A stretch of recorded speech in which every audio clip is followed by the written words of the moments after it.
Dobar dan, dragi šestaši. Dobrodošli na sat tehničke kulture 6. razreda. Ja sam Katica Mikula Ovčević, učiteljica tehničke kulture u osnovnoj školi Draškovec i osnovnoj školi Prelog. Danas ćemo ponoviti gradivo vezano uz tehničko crtanje u mjerilu. Za sat vam je potreban pribor za tehničko crtanje i bilježnica. Za početak ćemo se prisjetiti sve što smo naučili o mjerilu. Ovdje su navedene tvrdnje, a vaš je zadatak odgovoriti je li ta tvrdnja točna ili netočna. Ako je točna, odgovor je da, a ako nije, tada je odgovor ne. Pa krenimo. Mjerilo označava omjer crteža na papiru i njegove prirodne veličine. Da ili ne? Razmislite. Odgovor je da. Tvrdnja je točna. Mjerilo 1:20 je mjerilo za uvećanje. Odgovor je ne. Zašto je odgovor ne? Odgovor je ne, zato jer je mjerilo 1:20 mjerilo za umanjenje. Krenimo na sljedeću tvrdnju. Mjerilo 20:1 je mjerilo za uvećanje. Da ili ne? Odgovor je da. I idemo sad na zadnju tvrdnju. Kada crtamo tehnički crtež predmeta u prirodnom mjerilu, dimenzije predmeta na papiru jednake su prirodnoj veličini predmeta.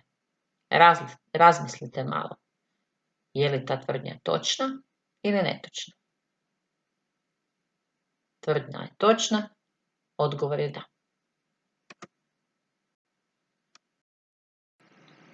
Prije nego što krenemo sa zadacima, prisjetit ćemo se što označava ovaj prikaz. Što označava slovo M? Slovo M je oznaka mjerila. Što predstavlja prvi broj? Razmislite malo. Prvi broj označava veličinu na crtežu. A na što se odnosi zadnji broj? On se odnosi na prirodnu veličinu.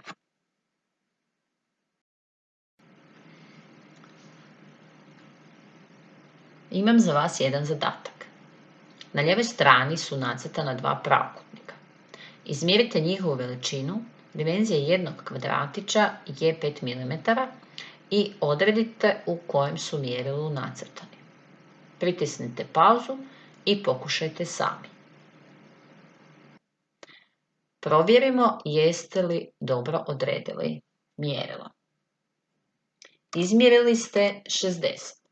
Podijelili ste s ovim kotnim brojem 60 podijeljeno sa 30 i dobili ste da je to 2.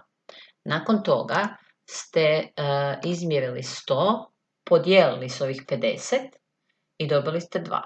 Očito da je ovaj pravokutnik crtan u mjerilu za uvećanje i to je mjerilo 2:1. Drugi pravokutnik izmjerili ste da je duljina 30, 60 ste podijelili sa 30 i dobili da je 2. Isto tako ste ovdje 120 kojih piše, znači kotni broj piše da je 120 duljina, podijelili s onim što ste izmjerili sa 60 i dobili ste da je to 2. Obzirom da je ovo umanjeno, crtano je u mjerilu za umanjenje, odnosno vidite da su kotni brojevi veći od crteža, onda je ovaj crtež crtan u mjerilu za umanjenje, odnosno u mjerilu 1:2. U nastavku ove video lekcije povezat ćemo gradivo koje ste učili u 5. razredu s ovim gradivom. Crtat ćete ortogonalnu, odnosno pravokutnu projekciju u mjerilu. Ortogonalna projekcija obuhvaća 3 pogleda na predmet pod pravim kutem. To su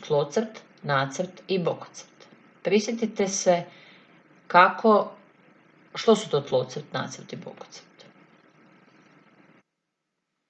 Tlocrt je kad gledamo predmet s gornje strane, odnosno odozgo. Nacrt kad gledamo predmet s prednje strane, a bokocrt je pogled sa strane, odnosno pogled s boka.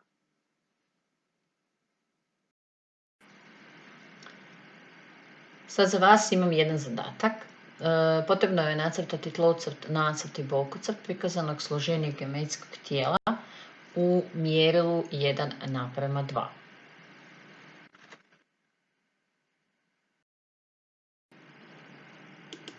Najprije ćemo nacrtati dva okomita pravca, te pomoćne crte koje su nam pomoć kod crtanja i one su u ovom slučaju 10 mm udaljene od tih pravaca i paralelne su s njima.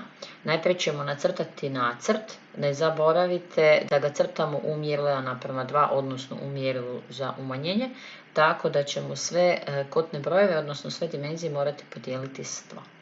60 podijeljeno sa 2 je 30, 100 podijeljeno sa 2 je 50 i 40 podijeljeno sa 2 je 20. Nakon što smo nacrtali nacrt, nacrtamo pomoćne crte koje nam pomažu u crtanju bokocrta. Krećemo na crtanje bokocrta, to je pogled s bočne strane. Također moramo sve dimenzije podijeliti s 2 da bismo mogli crtati u mjerilu 1:2, odnosno u mjerilu za umanjenje.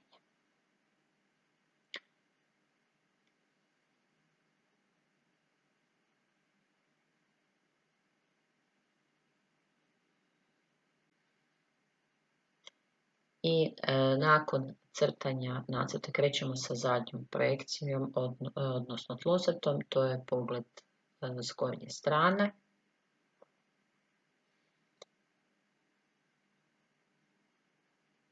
I nakon što nacrtamo još tlocrt, krećemo na kotiranje. Pazite koju vrstu crta primjenjujete kod kotiranja. I ono što je jako bitno ovdje naglasiti, a to već ja vjerujem da znate, da kad upisujemo kotne brojeve uvijek pišemo prirodnu veličinu, odnosno prirodnu dimenziju predmeta.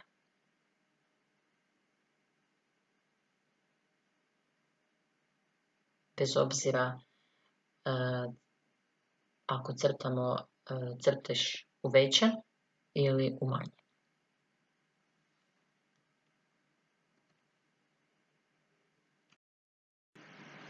Ovako bi trebale izgledati dimenzije.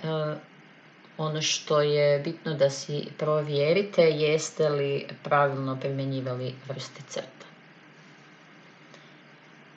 Već vjerujem da znate da se piljivi bridovi crtaju neprekinutom širokom crtom, a kotiranje se crta neprekinutom uskom crtom.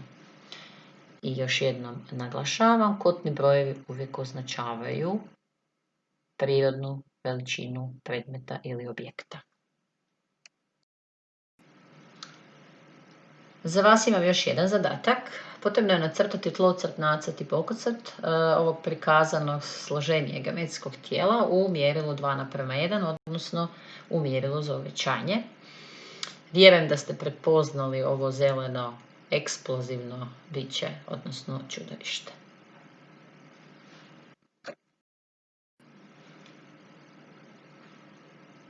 Ovdje je prikazano rješenje, odnosno nacrtane sve te projekcije. Jedino što nešto nedostaje. Vidite li što nedostaje na ovim projekcijama? Nisu kotirane. Znači, vaš je zadatak da kad nacrtate da kotirate i pripazite koje kotne brojeve ćete upisivati. I za kraj, za vas imam jedan zadatak. Prema zadanim dimenzijama nacrtajte mrežu lika prikazanoga na slici kako biste izradili svoje zeleno eksplozivno čudovište. Mreže smo radili u 5. razredu, tako da vjerujem da vam ovo neće biti teško.